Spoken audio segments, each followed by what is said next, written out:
Morning, everybody. It's Christopher Taylor with Sovereign Harmony here on Sunday morning, April 27th, I believe.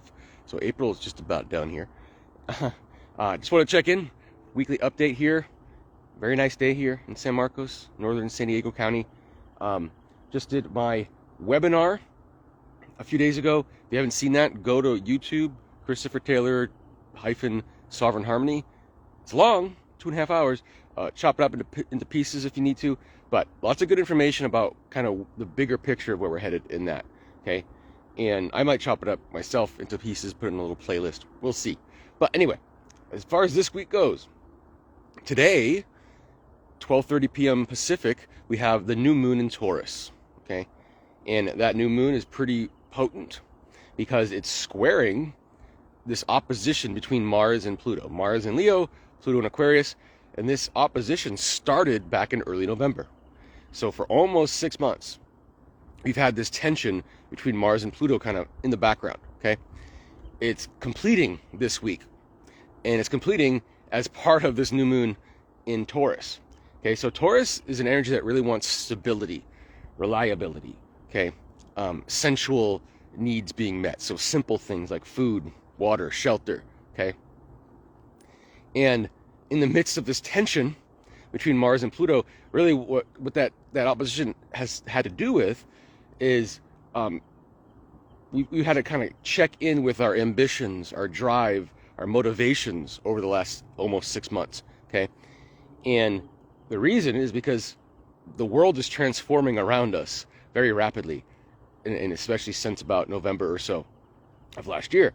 And so we're trying to adjust our motivations, adjust our drive, etc., to fit into this new mold that's happening here. So where we can assert ourselves, okay?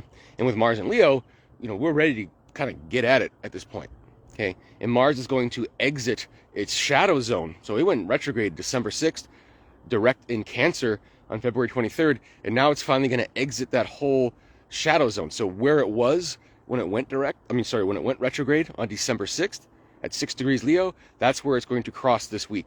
I think it's like the end of the week, like Friday is when it officially passes that point. And so that means that we're kind of done with this whole Mars opposition to Pluto and this reorganization and transformation of our drive and ambitions, etc.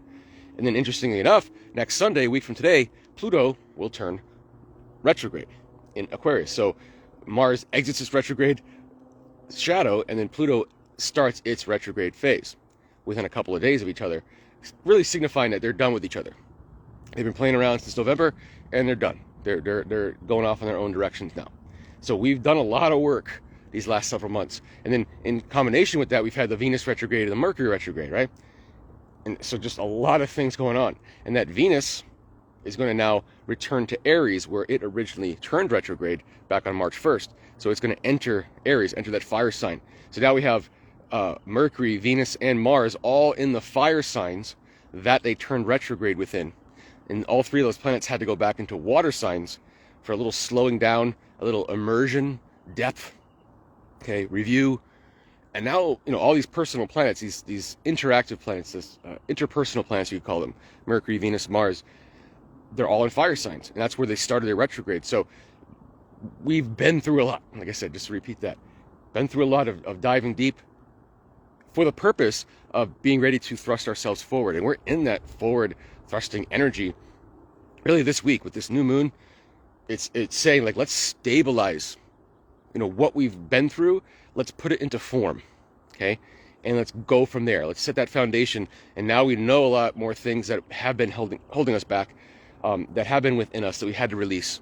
And now that we've sifted through it, released it all, faced it all, we're ready for action at this point. And this new moon today is really about providing a foundation for that action, okay? Some stability for that action that we want to go. We can't just go willy-nilly. We've got to plant our feet on the ground first, and then use that energy that's in us right now to start creating, start moving, start getting things done, okay? And when we get to the end of the week, that is when, so Venus is going to re-enter Aries here, I think Wednesday, and then on Saturday it's going to join Neptune in Aries, okay? And this is the first Venus conjunct Neptune in Aries in our lifetime, okay? They've Venus and Neptune join each other in Pisces a couple of times the last couple of months. And that's over. We'll never see a Venus-Neptune in Pisces conjunction ever again in our lives. And this is the first Venus conjunction to Neptune in Aries in this life. And Aries is, again, this go time kind of energy. Get moving, take some action, okay?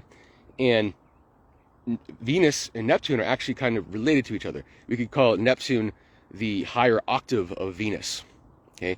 And Neptune is a co-ruler of Pisces. Venus is exalted in Pisces. So when they were together in Pisces, there was really something special going on, especially as far as ending things. That's really what the last several months have been about, facing things and ending things, so we can, again, move forward here. So we're setting the foundation with a new moon.